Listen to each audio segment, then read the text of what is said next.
За ингээд өнөөдрийн маань одоо ээлж дугаарт завгүй ажлынхаа хажуугаар бас цаг гаргаж оролцож байгаа Яндын захиралтай маш их баярлалаа. Тэгээд энэ одоо Эрдэнэ чиний илгээлт гэдэг подкаст маань бол одоо өнгөрсөн 10 сард хот Эрдэнэт үйлдвэр хамтарч зарласан 12 төслийг таниулах, ойлгуулах, бас тодорхой мэдээлэл өгөх, тулгамж байгаа бэрхшээлийн талаар бас олон нийтэд нээлттэй ярилцахын зорилготой подкаст байгаа. Тэгээд хамтран хөтлөгчөөр манай жаргал оролцож байгаамаа. За тэгээд одоо хамгийн ихний асуулт бидний хингийн одоо асуултаас эхэлж байгаа. Тэр нь одоо таны Эрдэнэт үйлдвэртэй, уул уурхайн салбартай холбогдсон яагаад ер нь одоо маркшейдер мэргэжлийг сонгов, тэгээд өнөөдрийг хүртэл одоо ажлын амьдралынхаа замналын тухай бас хүмүүс сайхан хуваалцаач гэдэг юм энгийн асуултаас эхэлж байгаамаа. За ямар ч гэсэн бас энэ арга хэмжээнд өрж оролцуулж бас энэ сонсогчтой, үзэгчтэй бас уулзаж аваад та бүхэндээ талархаж байна. Өнөөдөр амралтын өдөр учраас бас цаг зав гаргалаа. Бас ажлын өдрүүд бол бас юм боломж байдаггүй. Энэ ажлын маань одоо онцлог л доо. Тий. Тэгэхээр би бол одоо уулуурхайн мэргэжил гэдэг юм эзэмшээд одоо бас нөгөө талаасаа удам дамжсан юм уурхайч хүн л дээ. Аав маань бол налынхаа урхаад ажиллаж байсан.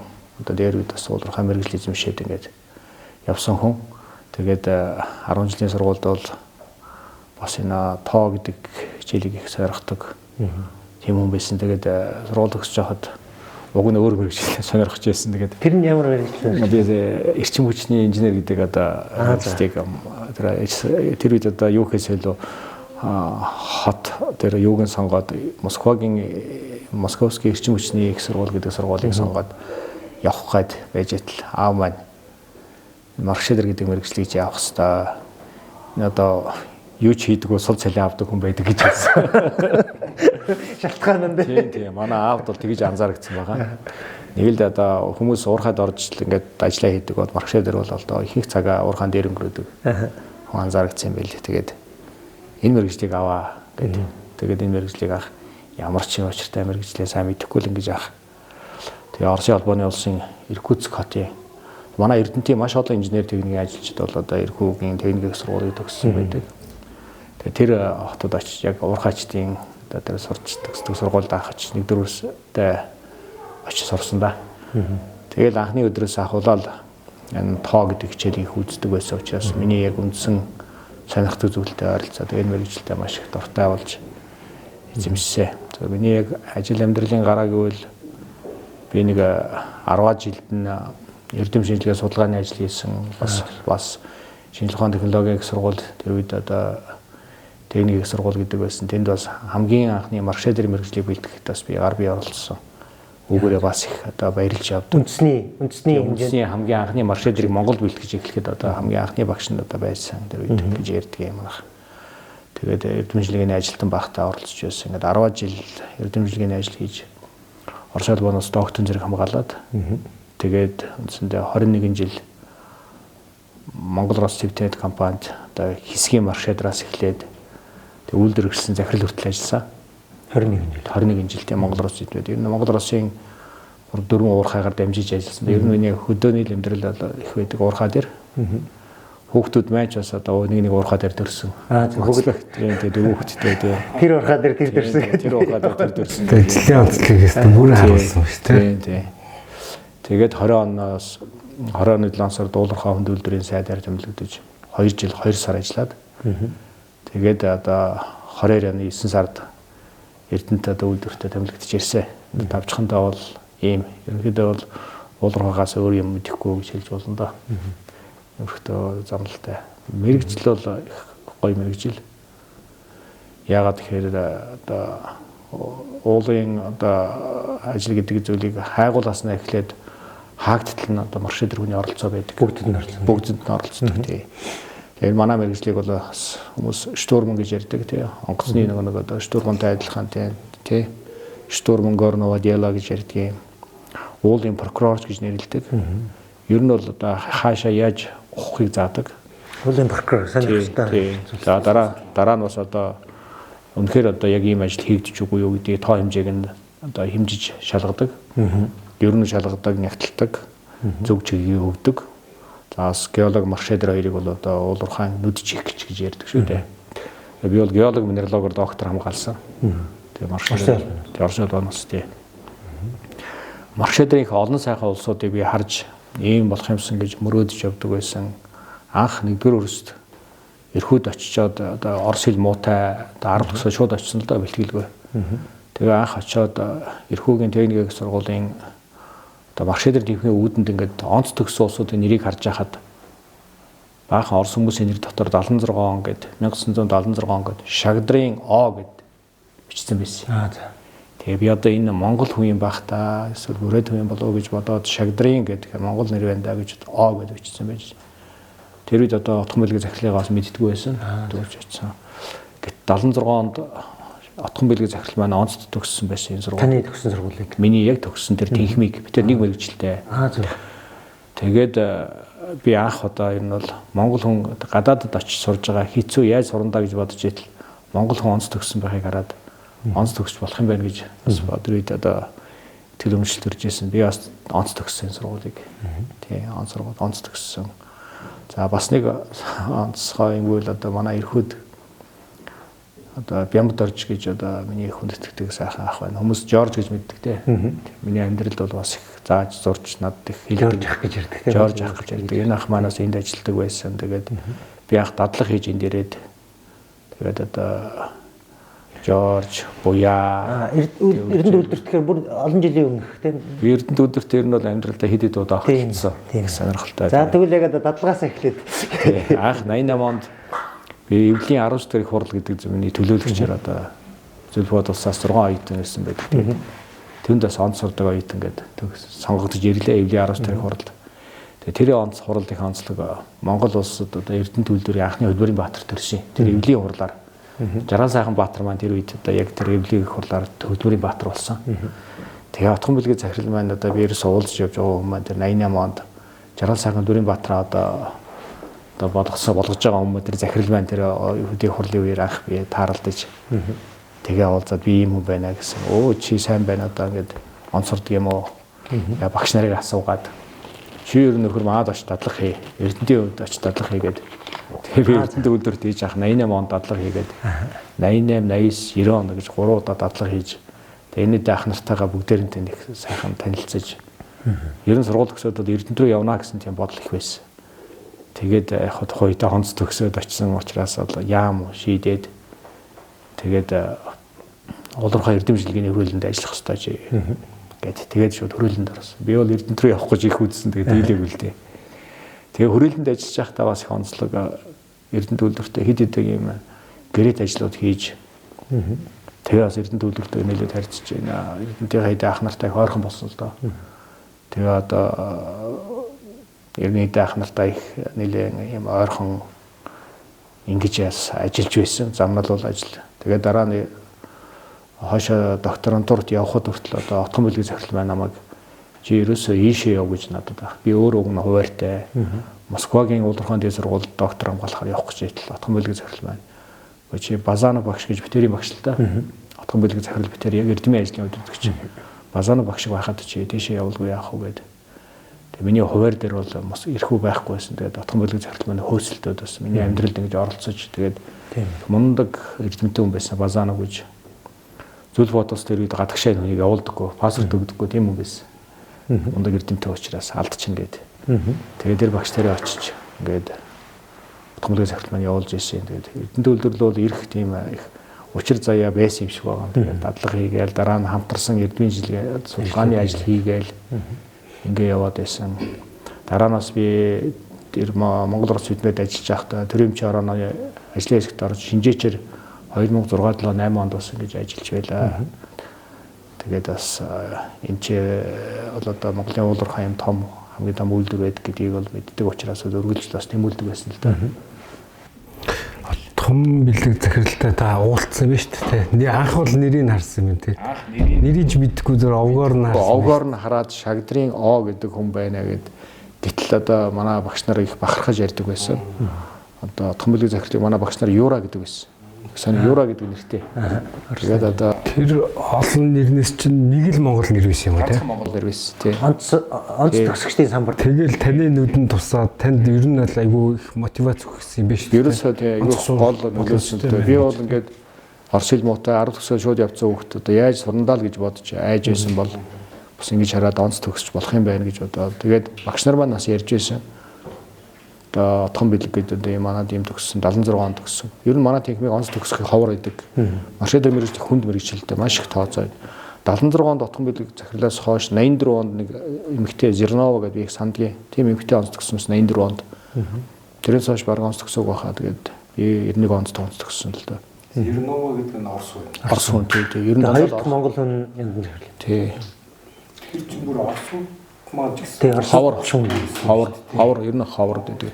Манай мэрэгжил маш их одоо даалгавар ихтэй. Оюутны байранд ингээд бусад мэрэгжлийнхэн бол ингээд гайгүй байхад бол маршрутууд ерөөсөө даалгавартаа дарагдсан байдаг. Ер нь их маш их ажил хийдэг тийм мэрэгжил. Тэгээд тийм ч учраас Эрдэнэ төлөвлөрийн одоо ингээд 7 Монгол захирал би 7 дахь нь л доо. 7 Монгол захирал байхад тэр 7 Монгол захирлын 3 нь маркшедер байгаа. Тэр надаа отхон бүлгийн захирал маань маркшедер мэрэгжилтэй. Батам зүрийн захирал маань бас маркшедер мэрэгжилтэй шүү дээ. Бас яг манай сургуулийг тэнхмийг төгссөн. Тий. Гурлаа яг ижлэгийн сургуулийн ижлэхэн мэрэгчлэр нэг тэнхмийг төгссөн. Отхон бүлгийн захирал 76 онд, Батам зүрийн захирал 80 онд, би 91 онд төгссөн. сонин тохиолдол. Тэгэхээр бас энэ Эрдэнэ төлөвлөрийн 7 Монгол захирлын 3 нь маркшедер мэрэгжилтэй гэх тэгэхээр ер нь Монголд маркшедер мэрэгжилтэй уулуурхайн удирдах ажилтнууд нэлээд байдаг. Дондов гэдэг одоо Багнуурын урхаан дарга байсан маркшедер хүн байна. Одоо манай Макийн Нямтаашир захирал маань бас маркшедер хүн шүү дээ. Гэж ярих юм бол тий. Маркшедер гэж мэрэгжил маань өөрөө хүнийг их хүмүүжүүлдэг л тий. Үргэлж одоо алдаа гаргахгүй гэдэг уулын ажлыг тогтмол хянжээдэг болоод бүтчихсэн тооцоохоо хүртэл дахин эргэж харж шалгадаг. Өөрийгөө өөрөө шалгадаг. Хажууд хүнтэйгээ хоёр маршалаар ажиллаа зөрүүлээд биенийхээ шалгадаг. Ийм их олон юм зөвмтэй учраас бол маршалар хүмүүс ажил амьдралаа их эргэн харж юмаа их шалгаж их няхуур нямбай ханддаг. Бас тийм онцлогтой. За ингээд одоо 2022 оны 9-р сараас одоо 7 дахь одоо Монгол захирал болоо та Эрдэнэ төлөвлөрийг удирж байна. Тэгээд энэ одоо таныг Эрдэнэ төлөвлөрийг удирж явах энэ хугацаанд бол бас их олон одоо энэ үйлдвэрийн хувьд одоо шинтгэлийн шинэ ийм үйл явдлууд боллоо. Эний нэг бол Эрдэнэ төлөвлөр Орхон аймаг хоёр одоо хамтраад санамж жижигт хариуцлага зурлаа. Тэгээ энэ санамж жижигний маань агуулга бол бас одоо анх удаага Эрдэнэ төлөвлөр Орхон аймгийн хөгжлийн концепцийг нэг одоо талбар дээр тавьж хагаад хоёр талаасаа одоо ингээ харахад бол одоо дараах 12 төслөөр энэ үйлдвэр болоод аймгийн хөгжил бол цаашаа явна гэдэг ингээд ийм концепцоо дэвшүүлж тавиад ингээд одоо энэ жил бас илгээлтийн эзэдийн 50 жил яваа гэдэг энэ одоо айн жил шинэ илгээлт гэдэг энэ илгээлтийг шинжилсэн ийм одоо үйл явдал боллоо. Тэгэхээр энэ Эрдэнэ шинэ илгээлт гэдэг энэ одоо концепт загварлага энэний маань ер нь үндсэн зорилго гач холбогдол одоо хүлээгж байгаа гол үр дүнгуудыг ер нь та юу гэж харж төсөөлж дүгнж байгаа. Я харахгүй одоо Эрдэнэ төлөвлөр анх байгуулагдахтаа энэ Эрдэнэт хоттойгоо хамт ингээд зураг төсний хийгдсэн байдаг гэж дээ. Энэ бол нэг уулуурхайн салбарт манай Монголд ийм хоёр загвар байж байгаа. Уурхайг одоо ашиглах. Нэг нь болохоор тэрний хамгийн том хамгийн сайн жишээ нь бол манайх. Энэ бол одоо Эрдэнэ төлөвлөр Эрдэнэт хот. Город Гок гэж ирдэг манайхан тийм ээ. Тийм. Энэ бол одоо хамгийн сайн жишээ. Энэ бол энэний сайн нийгэмд үзүүлдэг тэр мундаг олон сайн талууд нь болохоор бол яг одоо өнөөдөр бүр их тод томрон гарч ирж байгаа. Бид өнөөдөр утаа ярьж байна тийм Улаанбаатар хотын төвөгжрөл ярьж байна тийм ээ. Энэ олон зүйлийг ярьж хахад энэ бүгдийн зөв шийдэл нь ерөөсөө яг энд байгаа юм шиг харагдаж байгаа. Эрдэнэтэд байгаа юм шиг. Эрдэнэт анх бол 34 жилийн хугацаатай энэ ордыг ашиглана. 15,000 хүнтэй юм хот бий болно гэсэн анхны зураг төсөл нь хийгдсэн байдгийн. Гибраз Бидметийн зураг төслөр бол. Тэгээ одоо 521.7 сая тонн нөөцийг авах баталсан байдаг шүү дээ. Тэгвэл одоо бид нар өнөөдөр бол одоо энэ уурхай маань 46 жил ажиллаж хаад дахиад 55 жил ажиллах Тэзүүгээ бид нар энэ жил боловсруулад дуусч байна. Тэзүүг маань Австрали энерги хүнтэй компани хийгээд манайх бол одоогийн энэ ашиглаж байгаа уурхай байна шүү дээ. Одоо северо-западны центральны гэж ярьдаг бид нар. Энэ хоёр хэсгийн маань нөөц 2079 он хүртэл уурхайг ажилуулах боломжтой байна. Өнөөгийн үнц нь зэсийн үн агуулгын төвшөнд. 79 он хүртэл буюу 55 жил. Гисэн хэдиж одоо би яг сайд байх үедээ 6 лицензийг Эрдэнэтэд өгөх тийм одоо шийдвэр гаргаж тэгээд 6 лицензийг маань одоо 2022 оны 12 сард Ганбаатар сайд одоо яг тэрийг авчиж хүлээлгэж өгч ирсэн. Тэрнийхээ оюутын орд дээр бид нар 23 онд шууд хайгуул ажил нариулсан хайгаал эхлүүлсэн. Энэ жил 24 хойдон жил хийгээд тэнцээ дахиад нөөц өснө. Магадгүй Эрдэнэт үйлдвэрийг анх нэгж исэн үеийн 521.7 сая тонн шиг нөөцч гарах магадaltaй. Тэгэхээр бид нар дахиад 79 оноос хойш дахиад цаашаа 10 жилийн бас уухайн амьдралыг уртсгах асуудлыг бол ярьж байна. За ингээд нөөцтэй болчлоо. Дээрээс нь Эрдэнэт үйлдвэр бол энэ 46 жил ажиллахдаа маш чадварлаг хүний нөөцийг бүрдүүлсэн. Маш сайн хүний нөөцтэй. Энэ геологийн нөөц, хүний нөөц хоёр байж хахад ямар ч техникийг, ямар ч технологиг бол худалдаж авч, ямар ч технологиг нэвтрүүлэх юм чадвартай, боломжтой байдаг. Тэгэхээр бид нар бол өнөөдөр нэгдүгээр техник технологийн шинжилгүүдийг энэ Орхон аймагтайгаа хамтраад хийх төслүүдтэйгээ хамтарч ингэж шинэ илгээлтийн төсөл дотор оруулж ирж байгаа. Хоёрдугаарт нэгэн 60 70 жил ажиллахад нь тодорхой юм чинь бид нар зэсийн одоо хүдэр гэдэг юмнаас авдаг бидний одоо өртөг бол их бага байгаад байгаа. Авчруулах өртгийн нэг 15-20% л авж байгаа. Бид нар баяжмал болгоод арж байгаа.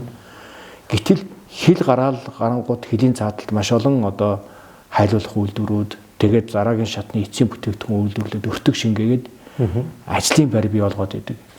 Засгийн маань төр засгийн бодлого юу гэдэг вэ гэвэл ажилдаа орлоготой Монгол хүн гэж ярьдаг. Дундаж давхрыг тэлнэ гэж ярьдаг. Эрдэнэт үйлдвэрт ажиллаж байгаа хүмүүс бол яаж бодсон Монголын улсад бол дундаж давхрах. Салин орлогоор бол тийм ээ. Дажгүй салин авч энэ бол дундаж орлого. Тэгэхээр бид нар аль болохоор энэ ажлын байрыг бий болгоё. Энэ орон нутгата энэ өртгийг шингээе. Ингээд энэ бүх том бодлого ингээ яригадаад ирэхээрээ нөгөө гог орд хоёр маань нийлж ээж хамтарж ээж хийхгүй болохгүй болж байгаа юм л да. Тэгээд тэр ч утгаараа орон нутаг маань одоо маш их дэмжиж энэ үйлдвэр технологийн паркийн тусгай зөвшөөрлөг 1217 га газрыг одоо бас зөв харж инээж буруу харж өгж байгаа гэдэг шиг одоо ингээ өөрөө газаргүй тийм амир тийм жижигхэн газартай хэрнээ энийг өгсөн. Тэгэхээр энэ үйлдвэр технологийн паркийн энэ 1217 га газар дээр Эрдэнэт үйлдвэр хийх тэр бүтээх ажлууд бүх зүйлийг бол дангаараа Эрдэнэт үйлдвэр бол хийх бас боломжгүй л дээ. Заавал одоо бас хамтрах, орон нутгатайгаа шийдвэрүүдээ нэгтгэх, нийлүүлэх тийм ээ. Тэгээд иймэрхүү зүйлүүд талаас ярих юм бол бид ерөөсөө хамтрахаас өөр аргагүй. Энийг хамтарч ярих, хамтарч хийх, хамтарч бүтээн босгох, тэгээ хамтдаа сайхан амьдрах. Ийм боломж бол бидэнд бол байна. Тэрний гол үнд суурь нь бол мэдээж геологийн нөөц. Хүний нөөц байна. За ингээд хараад үзэх юм бол одоо Эрдэнэт үйлдвэрийг 2031 он хүртэл хөгжүүлэх үндсэн чиглэл гэдэг засгийн газрын хурал тогтоолоор батлагдсан юм. Тогтоолтой тэр юм чи боловч зохицуулалтын газар тухай үедээ шийдэж ирсэн. За энэний хүрээнд хийх гэж байгаа ажлууд маань одоо түрүүн бид бас ярьсан энэ шинэ илгээлтийн эзэдийн хүрээнд орон нутгатайгаа хийх гэж байгаа нийт 12 төслийн 6 Эрдэнэт үйлдвэр зайлшгүй оролцоотой юм төслүүд байж байгаа. Тэр бол мэдээж яриг одоо энэ нөөцөө яаж үр ашигтай ашиглах вэ? Нөөцөө яаж зардал багтаагаар тийм ээ бага зардлаар илүү үр ашигтайгаар ашиглах вэ гэсэн төслүүд байна. Тэгээд хамгийн гол нь бол нөгөө өртөг шингэсэн үнэлэмж өндөртэй өндөр технологийн бүтээгдэхүүн гэж. Энийг үйлдвэрлэх энэ бол одоо цоо шин нэг юм металлург гэж хэлж байгаа. Металлургийн дараагийн шатны бүр эцсийн бүтээгдэхүүн үйлдвэрлэх юм төслүүд гарч ирж байгаа. Энэ дээр чинь шинэ одоо хүмүүс хэрэгтэй. Шинэ боловсон хүчин хэрэгтэй. Шинэ хүний нөөц хэрэгтэй болж байгаа. Тэгээд эрэнгүүт чинь энэ хүний нөөцийг бэлдэх газар нь юу юм бэ гэхээр яа харахгүй л манай технологийн сургууль байж байгаа. Тэгээ бүр төр засгийн шийдвэрээр нөгөө энд байсан Монгол Улсын их сургуулийнхаа энэ технологийн сургуультай авчил нэгтгэхэд бүр ингээ нэгтгэж гисэн. Тэгэхээр хүний нөөцөө энд бэлтгэе. Тийм ээ. Тэгээ энэ чинь Эрдэнэт байна хот маань бол залуучуудын хот гэж биднээс ярьдаг шүү дээ тийм ээ. Залуусын хот. Тэгээд бас сүүлийн үеийн одоо энд бүсчилсэн хөгжлөөр ярих юм бол хойд бүс юм байна. Үндсэндээ бол хаабанд болчиход байгаа. Бүх дээд бүтс нь Эрдэнэтээр дамжиж хийгдэж байгаа. Эрдэнэтээр дамжиж булган, Эрдэнэтээр дамжиж хөвсгөл рүү хөгж байна тийм ээ. Тэгээд энэ булган өвсгөл хоёр чинь бас одоо өчнөө залуучууд өчнөө одоо бас хүний нөөц байна тэнцээ тийм ээ. Тэгэхээр энд хүний нөөцөө бэлдэх төр бас боломж нь байна. Цогцлбор дээд сургууль дээр. Тэр шаардлагатай мэрэгчлүүдийг бид нар одоо энэ ч бэлтгэе, энд бэлтгэе гэдэг. За тэгэл одоо бүхэл төслүүд байна гэдэг ерөөсөө уялдаа холбоотой болчиход байна л да. Та дөрөв яриандаа онцлол та нэг эрдэнэ төвлөрдөр оролцох тодорхой хэмжээгээр оролцох шаардлагатай гэж 6 төсөл дээр би тодруулж асуух гэдэг юм. Оролцох гэж хэлэх үү эсвэл эрдэнэ төвлөрдөр энэ 6 төслийг хариуцаад явах уу? Би оролцох гэж хэлсэн бол жоохон буруу байсан байна. Яалаа гэж энэ угаас шууд хариуцаад явж байгаа шүү дээ. Эрдэнэ төвлөрийн угаасаа бид рүү хэлсэн шүү дээ 31 он хүртэл хөгжүүлэх концепц болон эрдэнэ төвлөрийн одоо энэ шин сэргээлтийн бодлого дотор орсон байж байгаа. Дээрээс нь одоо энэ 14 мега төсөл дотор бас орсон байна тийм ээ. Засгийн газрын үйл ажиллагааны хөтөлбөрт орсон төслүүд тийм ээ. Зайлшгүй одоо оролцоод за мэдээж оролцоо гэсэн илүү эрдэнэ төвлөр бол тэрийг бол ерөөсөө өөрсдөө явуулах төслүүд юм байна. Гэтэ энийг хамтарч одоо бас орон нутгийн оролцоогүйгээр хийхгүй л дээ. Энэ одоо 6 төслөөс бид нар бас ингээд энэ ертөнцийн илгээлтийн талаар ярилцаад хэлэлцүүлэг хийгээ явж байхад хүмүүсийн хамгийн их одоо сонирхол татж байгаа төсөл нь бол энэ эрдэнэт машин зохицолбор төсөл байсан л та. Тэгээ яг хэд хэдийн асуултууд гарч ирж байгаа юм те. Яагаад ер нь уул уурхайн компани дээр машин үйлдвэрлэх болчдгийг те. Яагаад ер нь энэ одоо эрдэнэтэд энийг хийх болдгийг зарим хүн ч бол одоо гайхах байгаа шүү байна. Зарим нь бас үл итгэсэн хандлага байгаа. Нөгөө ингээд нэг юм янз янзын одоо төслүүд юмнууд ингээд төрөлсөд бүх төвшин яриад тэр нь хэрэгчгээс хэрэгжихгүй нас их болчгоор ингээд үндэсний одоо нэг юм өөртөө итгэл бас их буурсан. Тийм одоо үе таарахаар зарим хүмүүс бол одоо зарим нь бол одоо шоолж явах жишээтэй. Зарим нь бол үнэхээр ингүүл нэрээ энэ бол одоо нөгөө 20-р зуунд эрдэнэ төвлөрдөр өөрөө одоо зууны манлаар бүтээн байгуулалт байсан бол 21-р зуунд эрдэнэ төвлөрдрийн одоо үндэстэндээ өгөх том мессеж бол энэ болчтой. Айгуу тийм үндэсний итгэлтэй айгуу тийм иргэнүүлэлтэй болох юм гэдэг. Ер нь яагаад одоо энэ төсөл гарах болов? Хаанаас үүдв? Ямар хүлээлт байна? Бас ямар одоо шийдэх ёстой асуудлууд энэ төслийн хүрээнд байгаа? За юу машин цогцлбор гэдэг юм их тайлбарлах хэрэгтэй. Тэгээ ер нь бол одоо яг шинжлэх ухаандаа болохоор бол машиностроение гэж ярьж байгаа. Автомобилестроение гэж юм хоёр тустай юм байна. Машин цогцлбор гэдэг тэгэнгүүт хүмүүс шууд машин үйлдвэрлэх юм байна гэж ойлгож байгаа. Суудлын хэрэг үйлдвэрлэх гэдэг. Тэр тийм биш юм байна. Ер нь одоо энэ машин байгууламж машин одоо цогцлбор гэдэг бол энэ одоо суур машин. Одоо хүнсний машин, хөдөө аж ахуйн суур машин, токрийн машин. Тэгээд дотор нь автомашин строение ч бас ордог байхгүй. Тэгэхээр ерөөсө энэ бүгдээрийг нийлүүлсэн ингээ машин цогцлбор гэж нэрлэдэг юм. Шинжлэх ухаандаа бол тэрнээс тэр дотроо байдаг одоо шиг хүнд үйлдвэрийн одоо байдаг юм уу? Эсвэл модны аж ахуйн бодхон суур машинууд байдаг ч юм уу те. Токрийн суур машинууд байдаг юм уу? Хөнгөн үйлдвэрийн суур машин энэ бүгдийг үйлдвэрлэх нь болохоор машин цогцлбор гэж нэрлэдэг. Одоо зам тээврийн хөгжлийн яамтай эрдэнэ төвлөрдөр бас одоо дэх үед бас ийм хамтран ажиллагааны юу самжиж байгуулж байсан. Тэрийг шинжилье гэд зам тээврийн яам энэ бол бас нэг ногоон автобусны үед болсон асуудал та. Тэгээд зам тээврийн яам маань самжижгэндээ болохоор эрдэнэ төвлөрдөр энэ одоо Монголд ялангуяа одоо малчтад зориулсан одоо бага оврын ачааны машин. За тэгээ одоо ер нь бол одоо хөдөө хэрэглэдэг янз янзын юм одоо нэг суурьтай нэг одоо нөгөө суурь нэг болов дээр нь өөрчлөгдөв тийм ээ. Одоо тийм одоо машинуудыг үйлдвэрлэх. За дээрэс нь автобус үйлдвэрлэх чиглэлийн ийм одоо судалгаа техник эдийн засгийн үндэслэлийг та бүхэн хийж өгөөч гэдэг. Бид нар яг тез үгээ хийлгэж ирсэн. Тэр үед гүйцэтгэгчид тодруулсан байсан. Тэгээ та нар энэ дотроо дахиад ийм зүйлийг нэмээч гэсэн учраас бид нар энэ одоо автомашин шүү. Машин гэдэг автомашин үйлдвэрлэлийнх нь эдгээр зүйлүүдийг оруулаад техник эдийн засгийн үндэслэлийг хийлгэсэн. Тэгэхээр Эрдэнэт үйлдвэрт болохоор бол яг энэ Самавто гэдэг Узбекистаны энэ Исузу дээр марк одоо машин үйлдвэрсэн үйлдвэр бол танах бол бүрэн боломжтой гэдгийг дүгнсэн. Танах бол чадвартай юм байна. Танаа хийж байгаа энэ эрзэнийн эдлүүд болон олон зүйлүүдийг машин шаардлагадаг одоо ойролцоогоор 10 хэдэн мянган төрлийн жижиг деталууд байдаг ч юм уу гэх юм бол тэрний бол нэлээд олон юм деталуудыг танах үйлдвэрлэх боломжтой юм байна гэсэн юм тэдний дүгнэлт гаргаад хамтран ажиллая гэд биднийг уриалаад байгаа. Бид нар хамт оролцъё гэд. Дээрээс нь зам тээврийн яам маань энийг бас одоо ингээд та нар ийм техник эдийн засгийн үндэслэлд оруулаач гэд. За бид нар техник эдийн засгийн үндэслэлээ хийгээд тэр дотор бол бидний анх нөө төлөвлөжсэн механик цехийн өргөтгөл, цутгуурын цехийн өргөтгөл, дээрэс нь одоо нөгөө хагас вагон гэж ярьдаг тийм ээ. Хагас вагоны үйлдвэрлэл гэдэг олон зүйлүүд дээрэс нь нэмээд одоо орон нутгийн одоо хөд мачтай зориулсан тийм ээ. Бага урын ачааны машин, дээрэс нь автобус ч байдаг юм уу тийм ээ. Бага урын ачааны машин одоо пикап гэж яриад байдаг тийм ч байдаг юм уу. Тэгээд автобус зэрэг бүх зүйлийг тусгаад Тэзүү хийжсэн компанида дахин биднээс 4 доллар нэмж өгөөд автобус үйлдвэрлэлийг явуулсан энэ одоо Хятад, Япон, Солонгос гэдэг ийм олон газрын одоо үйлдвэрлэлийг очиж үзээд судлаад ингээд тэгээд Тэзүү хийсэн.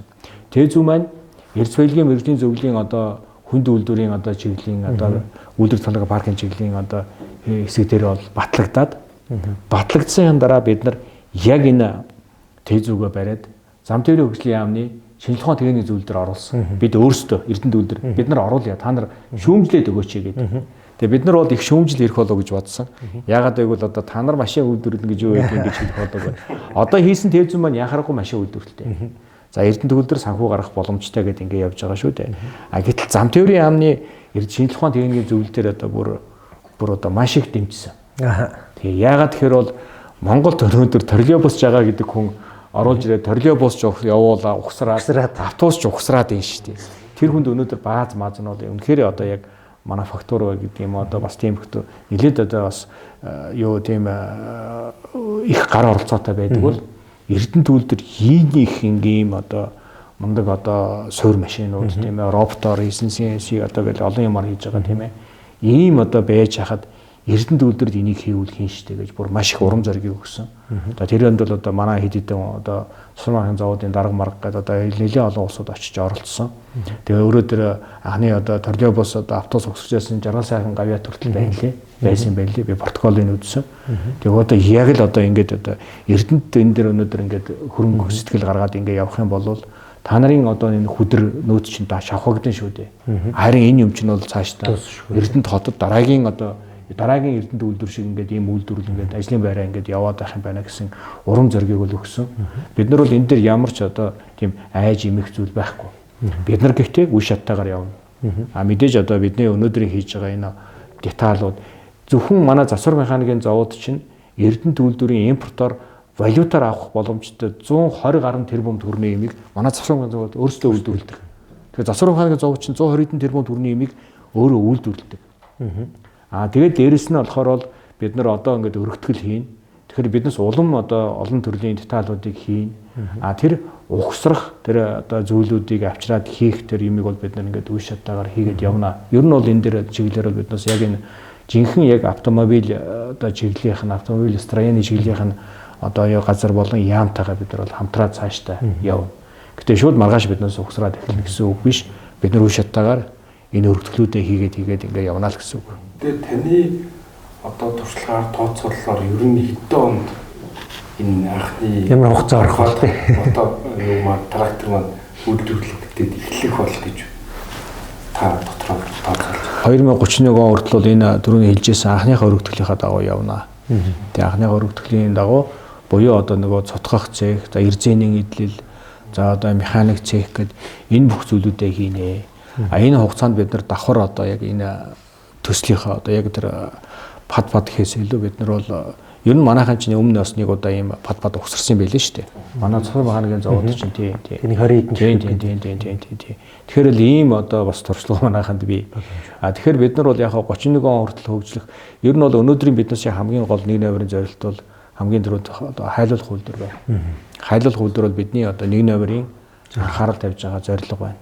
Хайлуулах үйлдвэрийн барьсны дараагаар одоо яг явагдах жижиг үйлдвэрлэлүүд бол бид нар өнөөдөр бэлэн болгоцсон Тэзүүтэй зис утас кабелийн үйлдвэр байна. Энэ Тэзүү бэлэн болоод яамн дээр очсон байж байгаа. Дараа нь зис нано нутгийн үйлдвэр. Хөрөнгө оруулалт тийм дано пүүдэр тийм ээ. Энэ одоо хөрөнгө оруулалт сонирхолтой улсууд одоо бидэнд ингээ саналаа ирүүлээд байгаа. Тийм ээ. Эдгээр зүйлүүдээ бид нар яг үндсэн үйлдвэрлэлүүд явуулна. Эдгээр үйлдвэрлэлүүд явуулаад бид нар Эрдэнэт үйлдвэрийн ашиг орлого нэмэгдэнэ. Яагаад гэвэл бид нар баяжмлын маань тоо хэмжээ агуулга хөдрийн агуулга буураад баяжмлын тоо хэмжээ буураад байгаа нөхцөл бид нар өөр орлого өөр нэмэн өртөг шингээх орлогын их усүр маань энэ үйлдвэр технологийн парк гэж бид бүхэн харж байгаа. Ингээд орж ирсэн орлогоосоо биднээс бол харин одоо яг машин үйлдвэрлэлийн чиглэл рүү хөрөнгө оруулалтаа хийгээд явнаа гэж хэлж байна. Тэгэхээр бол одоо 28 он гэхэд бол бид нар сайлуулах үйлдвэрээ барьж дуусгах гэсэн төлөвлөгөөтэй явж байгаа. Ер нь техник эдийн засгийн үндэслэлээр бол 36 сар юм байна. 3 жил. Ажил эхлүүлж тийм. Тэгэхээр бид нар 28 онд бол дуусгах гэсэн одоо энэ төлөвлөгөөтэй байж байгаа. За энэ бүтээн байгуулалт энэ одоо тэнэг хүн бол хоёр фронтоор зэрэг байлддаг гэж ярьдаг шүү дээ. Тэгэхээр бид нар бол эхний ээлжинд хайлуулах үйлдвэрээ бариад 28 оноос хойш энэ юмудаа ингээд илүү нарийн орж гэж явна. Гэтэ цаасан дээрх ажлууд бол хийгдэж яваад байна. Цаасан дээрх нөгөө нэг наривчлсан ажлууд, наривчлсан зураг төсөл гэдэг юмнууд нь хийгдэж яваад байна. Сар механикийн завод хоёрын маань газраа бид нар бол туснаас ингээд үлдэх тоног парк дотор авсан байгаа шүү дээ. Тэр эн чинь ерөөсөө инженеэр зүгээр за энэ машины эхлээд нь хийчихгээл гой санагдчих энийг үрэг гэдэг одоо юм байхгүй. Бүх юм тооцоо судалгаан дээр яваад дараагийн үр дагавар нь яаж гарах уу гэдгээр тооцоолж явж байна гэсэн. Инженерүүд бол ер нь сэтгэлийн хөрөлд автдаг. Инженерүүд төрүүлж тууз хайшилдаг. Тэ. Нэрээ сая 2 жилийн дараа тооц ажилласан биз тий. Тэгэхээр бас сонин бидний бас ерөнхийдөө нэг онцлог бол юм л дээ. Одоо нэг юм ягаад шууд тууз хайшлаад байдаггүй. Сая одоо та бол яг энэ шинэ нийлгэлт, Эрдэнэ шинэ нийлгэлт хөтөлбөрийнхаа илүү нөгөө үйлдвэртэй холбоотой 6 зорилтуудынхаа талаар бас нэлээд одоо бидэнд дэлгэрэнгүй мэдээлэл өглөө. Таны хувьд одоо энэ үндэсний хэмжээний үйлдвэр одоо удирдаад явж байгаагийн хувьд энэ үйлдвэр байрлаж байгаа Эрдэнэ хот Орхон аймгийн хувьд ер нь одоо ямар асуудлууд илүү тулгамдж байна?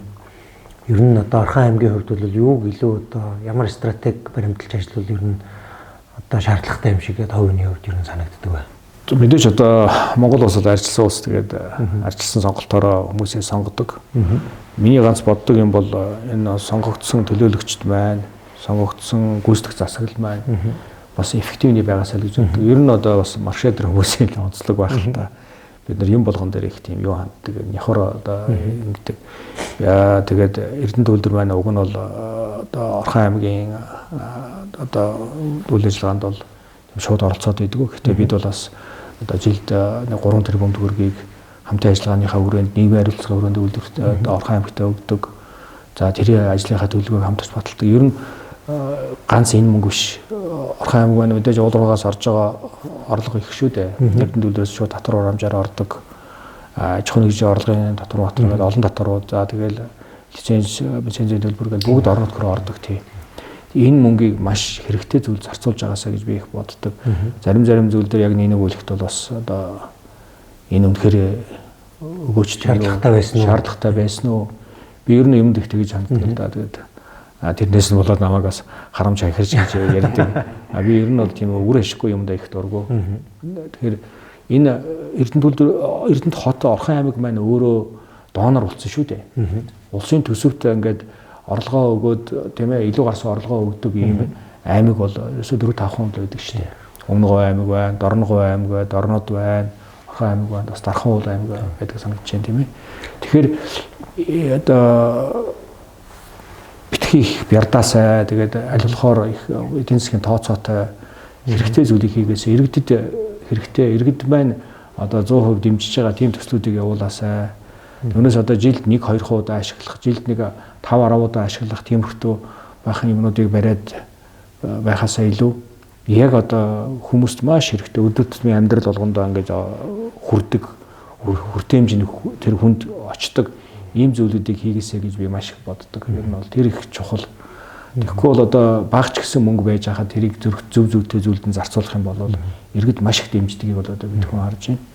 Тэгэхээр энэ их том орж иж байгаа төсөв орлогыг зөв зүйлд нь зарцуулах юм бол тэгээд манай Орхон аймаг бол мэдээж энэ их боловсралтай хүмүүс ихтэй.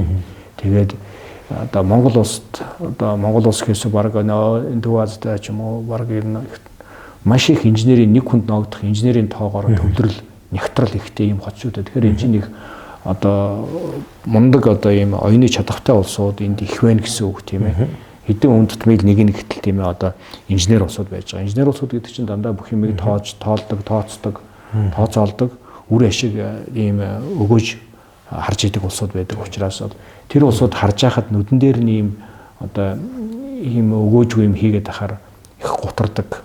Тийм байдаг. Тэгээд миний хувьд бол манай бас Эрдэнэ төлөвлөрөөс нэлээд хэдэн улсууд бас энэ иргэдийн хурал дотор байгаа юм байлээ. Тийм баг 10-аад ч юм байгаа бах тийм ээ. Тэгээ манай одоо би бол тэр Эрдэнэ төвлөрийн 7000 хүний захирал учраас бол над тэр ардын нам арчс нам гэдэг юм бол нэг тийм яадаггүй.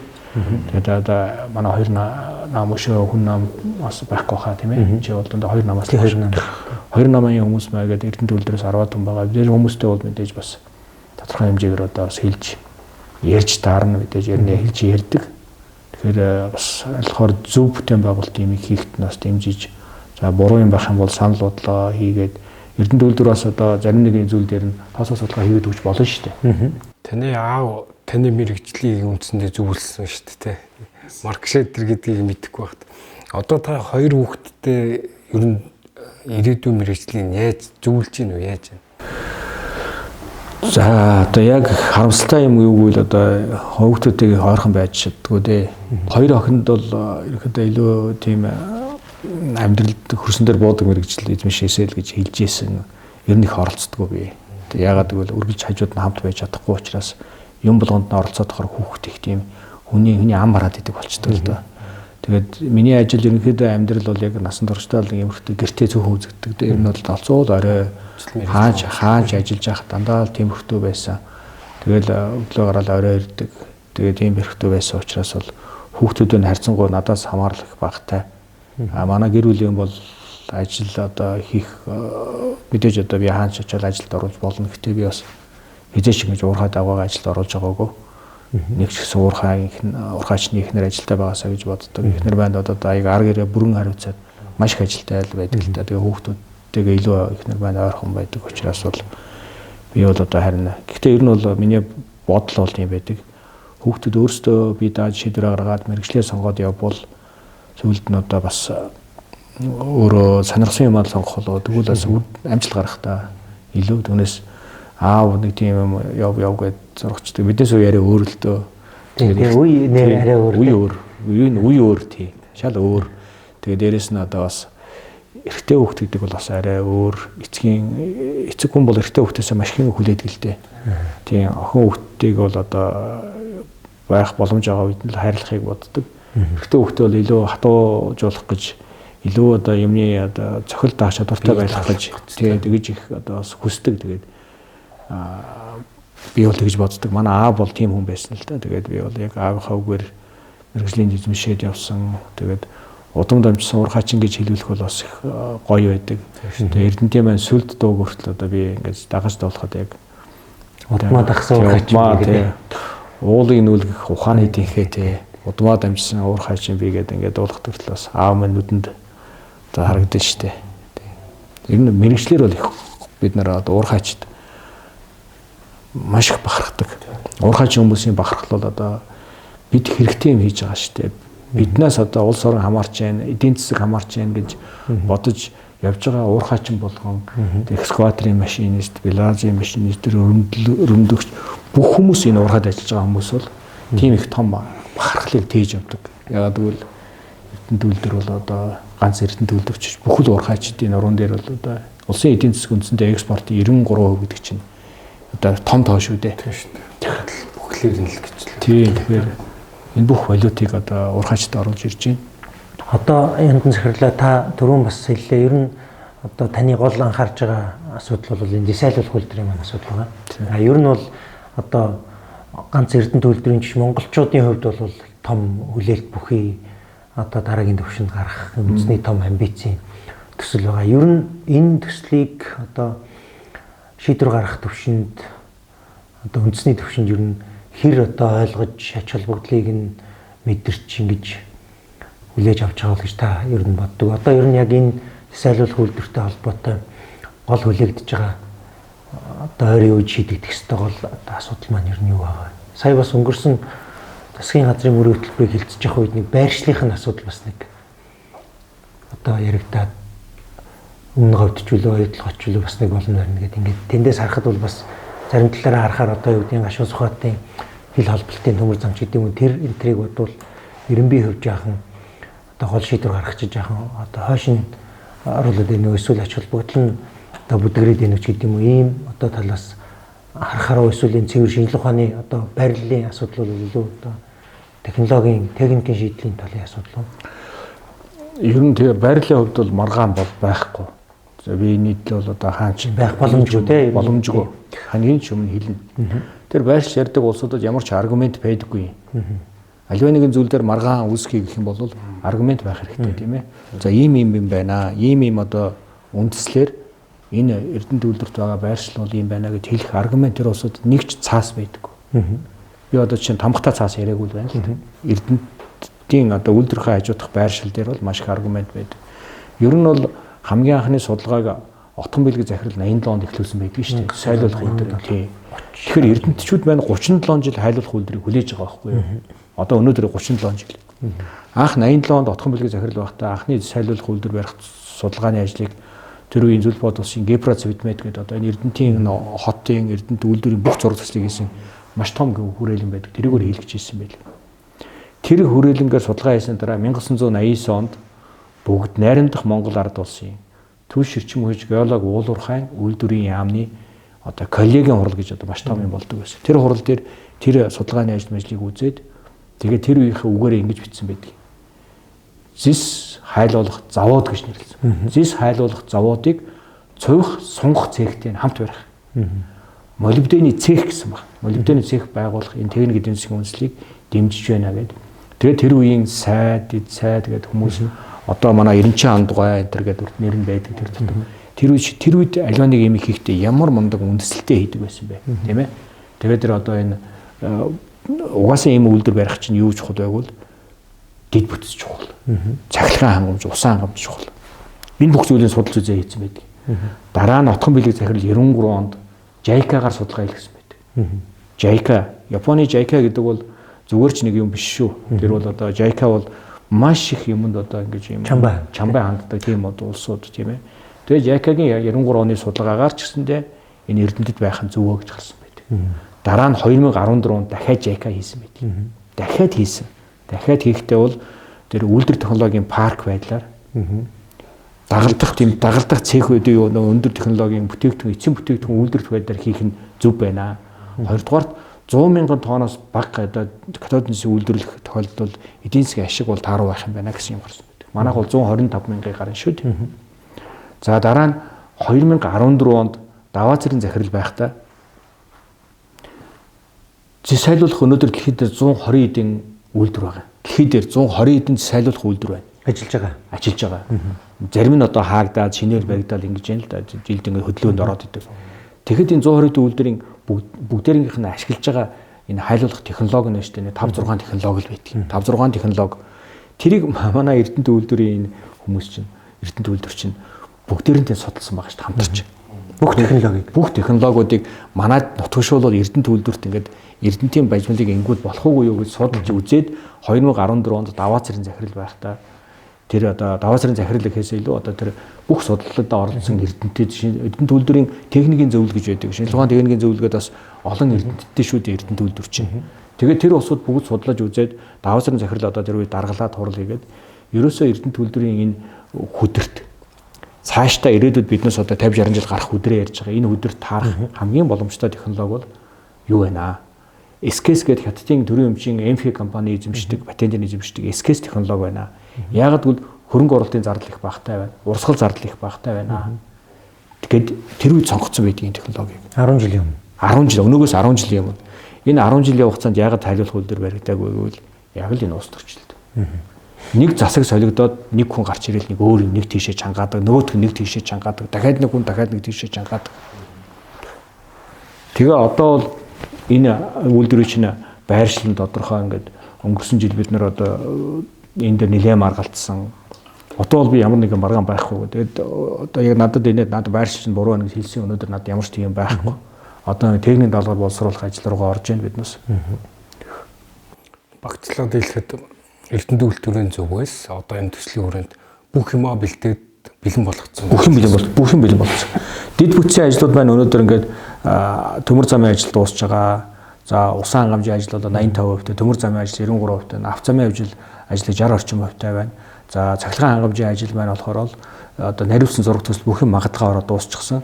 Одоо бид нар тендерийг шалгаруулж байна. Тендер дээр харин дахин яг л нөгөө нэг гомдол гарч байна. Тэгээ манай тендерд орж байгаа компаниуд би биш бол чийч биш гэсэн ийм зарчмаар явдаг. Юу л одоо өөрөө ч шууд өгч шүү. Шууд өгчдөг. Тэгэл унгаад идэг. Би энийг ээлжлээ л унгаад идэг. Тэгээ ингээд 2 жил явсан одоо жишээ байна шүү дээ. Билаз энэ гэдэг. Тэгэхээр бол одоо бид нар аль болохоор чадвартай технологи эзэмшиж байгаа тэр компаниуд нь орж ирээд ингээд явчаасай л гэж бодож байна. Яг нөгөө талаасаа бид бас ингээд хитрхийн эндээ улаарад яг нэг үлгэд манай одоо багийнхан бид эндээ улаарад хурдан хийчихье. Энийгээ хийгээд нэг ингээд энийгээ нээж хэмсэн гэсэн нээж байгаа зүр зураг нүдэнд төсөөлөгдөөл бид нар сүүлийн үед олоодаа энийгээ яриад ахаар өөрөө ингээд шатаад автаад тэгээд ингээд явж исэн. Тэгээд бас сая яг ингэсний дараа хүмүүс хэлсэнтэй одоо ямдан захирлаа та ер нь баг наадах нээлттэй зарласан зүйтэй болох. Сүүлд нь одоо та хардаа ажил хийсэн хүн ингээд бурууддаг. Айгүй бол таныг нэг ингээд тийм ээ нөгөө технологи эзэмшиж байгаа компани Хятадын компани байхгүй юу. Тэгээ би сая одоо Хятадын компани технологи энийг чинь би гадаадд хэд хэдэн улсад ингээд ярьлаа шүү дээ. Тэгээд та нар надад энийг шүүмжлэж гэж би хэлж байгаа байхгүй юу. Миний сонголтыг буруутгаач. Та нар комент хэлээч гэхээр хин ч хэлэхгүй байгаа юм л да. Тэгэхээр энэ Хятад чинь дэлхийн зэсийн 50-д талаас илүүг нь хайлуулдаг байхгүй. Тэгээд дэлхийн зэсийн талыг одоо хайлуулж байгаа улс гэдэг чинь бол технологи нь бол амар болсон байгаа шүү дээ. Тэгээ сүүлийн үед одоо Хятад бол Индонезийн Freeport-ийн үйлдвэрийг барьж байна. Одоо Хятад бол одоо биднээсээ түнш болж байгаа орох гэдэг технологи эзэмшиж байгаа компанийг одоо хүлээн зөвшөөрөөд Казахстан сая одоо 6 сарын 3-нд 300 мянган тонн катодын зэсийн үйлдвэрийг Казахстаны гадаад хэргийн сайдэр компани захиралтай зурж илээ. Гэрээ зурж илээ. Бидний мэддэг нөгөө Bob гэж ярьдаг Роберт Фридланд NMF компаниар зураг төсөл бүх юмаа хийлгүүлж байна.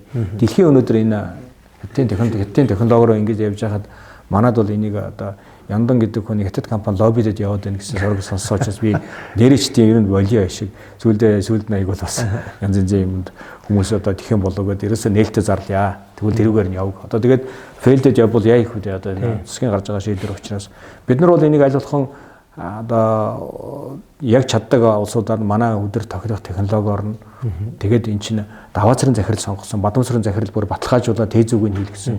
Одоо намайг байхад бол туршилтын үйлдвэр нь амжилттай болоо элементийн үхрийн.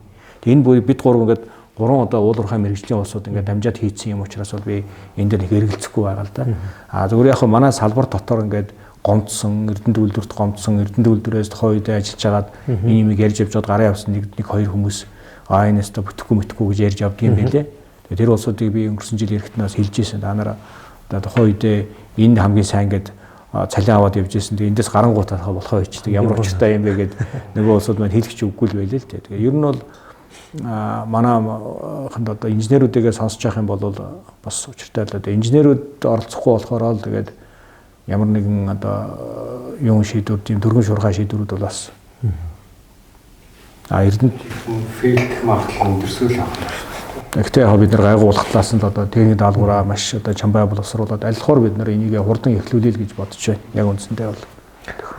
Хэрвээ тендер шалгарснаас хойшоо 36 сар гэдэг нь 3 жил тий. 3 жилийн хугацаанд хийдэг чинь тий. 25 онд ажлаа эхлүүлж чадвал 28 онд дуусна. 28 онд дуусна гэсэн үг тий. Тэгэхээр бол яг хөө ингээд юу ковид гэдэг одоо ийм үе байсан. Тэр үеийг бид ардаа хийлээ тийм ээ. Одоо дээвэр логистикийн хувьд бол бас гарцгүй болж байна. Монгол улс маань хэд хэдэн бомбттай боллоо тийм ээ. Тэгээд одоо улуурхаан салбар маань эдийн засаг чирж авна. Миний хувьд би сайд багтаа хэд хэдэн хийсэн зүйл маань улсын эдийн засгийг ингэж одоо 2 3 дахин дэлгэхэд нөлөөс нь би их өөрөө их хувьдаа баярлж явдаг. Би 20 оны 12 сард Чингэлэг тээврийн терминал гэдэг зүйлийг шивээ хөрөнгөний бомбтой тэмдэглүүлэх засгийн газрын тогтоолыг батлуулж ирсэн. Тэр үед бас хүмүүс энэ юу юм бэ гэдэг гайхаж ирсэн. Тэгээд энэ бол нүүрс гаргалтыг нэмэгдүүлэх юм аа. 2 дахин нэмэгдүүлнэ гэж одоо хэлгээд бас хүмүүс итгэхгүй байсан юм аа. Манай кабинетийн зарим улсууч итгэхгүй л байсан тийм. Нүүрс гаргалт 2 дахин нэмэгдэнэ. Хамгийн гол зүйл нь энэ бол биржийн дэд бүтц болох юм аа гэдэг. Тэгээд бирж чи хаана байгаа гэвэл би биржийн хуулийг удахгүй өргөн барина гэж засгийн хурлаар ийм яриа болж ирсэн. Тэгээд биржийн хуулийг өргөн бариад тэгээд биржийн хууль маань батлагдаж тэгээд ингэж одоо Монгол улс ингээд өнгөрсөн жилд бараг 70 сая, энэ жил бараг 80 сая өрхөндөө ийм нүүрс гаргаж байгаа. Тэгээд энэ биржээр зарж одоо зөвхөн биржийн үн ам үн хоёрын хоорондын зөрүүнөөс хичнээн сая доллар, хичнээн тэрбум долларыг олж байгаа нь энэ одоо миний өөрийн яг одоо бас багтайгаа хамт тэр үеийн уулуурхай үйлдвэрийн яамныхаа багтайгаа хамт хийсэн энэ ажил маань ийм үр дүн өгсөн. Тэгээд одоо бол Эрдэнэт үйлдвэр дээр би бас ийм шинжтэй хэд хэдэн зүйлийг хий гэж бодож байгаа. Нэг зүйл бол мэдээж одоо хамгийн чухал зүйл байж магадгүй. Энэ бүтээн байгуулалтын ажлаас гадна хамгийн гол бодлогын юм бол би Эрдэнэт үйлдвэрийн орж байгаа гарч байгаа мөнгө урсгалыг ил тод нээлттэй болгоё гэж зорж байгаа. Энэ миний хийх хамгийн чухал ажил байх гэж бодож байгаа. Яагаад гэвэл Эрдэнэ төвлөрд бол инженеруудын мэдлэгээ сорьдог мэтгэлцээний талбар байх хэрэгтэй. Энэ 60-70 жилийн нөөцийг яаж өөр ашигтай ажиллах вэ гэдэг дээр инженерүүд маргалж явах хэрэгтэй. Ийшээ бол улс төр их орох шаардлага байхгүй. Энд энэ орж байгаа гарч байгаа мөнгө урсгал ил биш учраас улс төр ийшээ орох гээд байдаг. Тэгэхээр юу хийж байгааг бол Эрдэнэ төвлөрийн орж байгаа мөнгө урсгал нь ерөөсөө бажимлын худалдаа. Засгийн бажимлын худалдаа. Энийг биржээр явуулъя гэдэг дээр өөрөө би бирж өөлийг өгөөж учраас энэ Эрдэнэ төвлөр анх өөрсдөө санаачлаад өнгөрсөн жил ерөнхий сайд руу захиа бичээд бид нар туршлын жумаар эхлүүлж яг энэ туршлын жумаар явж байгаа. Тэгээ анхны харилцаа 4 сард амжилттай болсон, 5 сард амжилттай болоод нэг компани аваад тэр компани төлбөрөө төлж чадаагүй учраас фейлдсэн. 6 сараас 11 сар хүртэл Эрдэнэ төвлөр бажимлынхаа одоо 3000 тонныг арилжаан дээр гаргаал байгаа. Манайхыг зарахгүй юм шиг яриад байгаа зарим улс. Бид нар гаргаал байгаа. А тэр хүн орж иж худалж авахгүй бидний асуудал биш байхгүй юу? Тий. А яг мэдээж үн тогтоосон аргачлалыг бол 6 сарын хугацаанд өөрчлөхгүйгээд тухайн үед сайд маань хэлсэн учраас биднээс зөвхөн одооноос тэр аргачлалыг солих боломж гарч ирж байгаа. Тэгэхээр бажимлаа ингээд нээлттэй ил тод биржээр зардаг болчих юм бол орж байгаа мөнгө урсгал нээлттэй болчихно. А гарч байгаа мөнгө урсгал буюу Эрдэнэтийн гарч байгаа мөнгө урсгал бол ерөөсөө худалдаа авалт. Тендер. Тендер худалдаа авалтыг одоо ингээд маш ил тод болгохын тулд бид нар хэмэл оюун ухаан нэвтрүүлж байгаа. Энэ одоо бол ерөөсөө одоо бас яг өнөөдрийн байдлаар миний хамгийн их анхаарал хандуулж байгаа зүйл энэ амжилттай болох нэг чухал. Энийг амжилтгүй болгох сонирхол бол их байгаа.